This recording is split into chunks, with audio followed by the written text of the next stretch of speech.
As we all know, the incidence of autism spectrum disease or disorder which is a neurodevelopmental disorder in kids. All right, the incidence has increased all over the world. It's not only in the developed countries but also in the developing countries.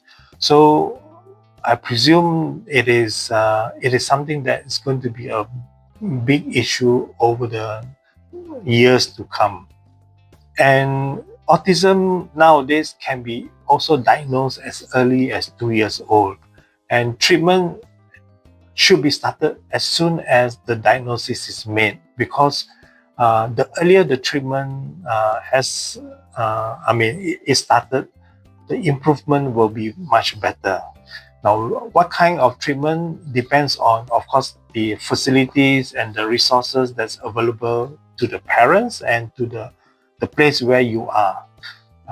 I would say that most big cities or developing countries will have some kind of therapy, like speech therapy, perhaps occupational therapy, special schools, ABA therapy, which can be started as soon as possible, okay, in whatever way that the local environment provides, you know. Now, of course, there's also what we call now cell therapy for autism. It is not meant to replace all those therapies that I mentioned earlier, like occupational speech. They are supposed to help the overall improvement in all those therapies. And we found that over the years, which I've been doing for more than, I would say, 10 years with regards to autism, that by adding in a cell therapy or biological therapy, we actually quicken the process of improvement. Now, a lot of kids are already on some kind of therapy, and whether it's for speech therapy, because many of them are non-verbal, and of course they also have the other issues like social interactions very poor, focusing is very poor, they have a lot of stimming, they have self-harm, you know. And we find that actually despite all those therapies that they have been doing either at home or in the school, a lot of these issues cannot be adequately, I would say, managed. And with regards to stem cell, we found that in more than 50% of the time, we can see improvements, whether it's small or big, and the improvements can come even as quick as the next day, or sometimes it may take just a few weeks later. So that shows that stem cells, which after injection into the child, can actually affect the brain in a very positive way, and perhaps in a actually quicker way. And as I mentioned earlier, more than 50% of them show positive improvements, and many of them actually come back again for further treatment. And to me, I'm basically someone who injects stem cells. Of course, the company can give advice on what else to do apart from the therapy. We can advise on some other supplements or medication that can be continued after the initial stem cell therapy. Autism has many causes, and it's sometimes very difficult to identify the exact cause. Genetic mutation sometimes is the main cause. But of course, there's a lot of environmental hazards that actually precipitate autism to happen in a child. Especially, I have many stories where parents say that the child became, I would say, exhibit the signs and symptoms of autism after the age of 2. All right. Now, this could be because of the exposure to perhaps even environmental toxins, whether it is food-related, ultra-processed food, whether it is due to heavy metal toxicity because of the diet that the child has been taking, or it could be even due to some kind of infection.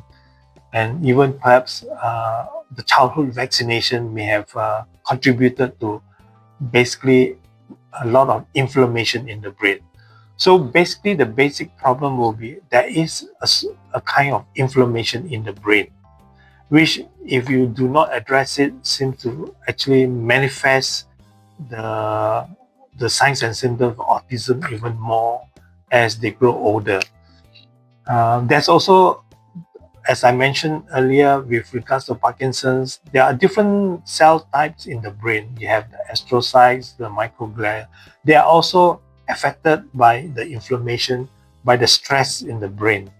And one way is to actually, I would say, temper down the overactive, hyperactive supporting cells like the astrocytes and microglia.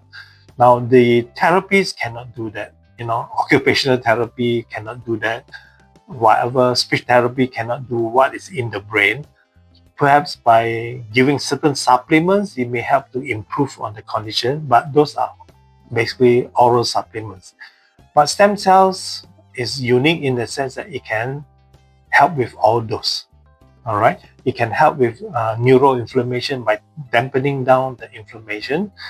It can also help to regulate the immune system and balance it so that there will be less inflammation and you're helping the immune cells to be more balanced. That's also because of the genetic mutations and perhaps also because of inflammation. The neurotransmitters in the brain are also imbalanced. And stem cells is the only way that you can help to balance the neurotransmitter, which helps with the synaptic transmission of information, processing of information, and the end result, which means the ability to talk, to move, to express himself. It's also because of the synapses, the connecting between different parts of the brain have improved over time. And looking at it, stem cell is the only way that it can integrate all these functions in the brain that has been impaired. All right. Now, but I must also stress that you have to continue whatever therapy that the child either has started on or need to be started on, which means specialized training to do speech therapy, occupational therapy, and perhaps even the parents can learn how to do it at home, and hence there's less need to go to a special school on a very regular basis if things improve over time.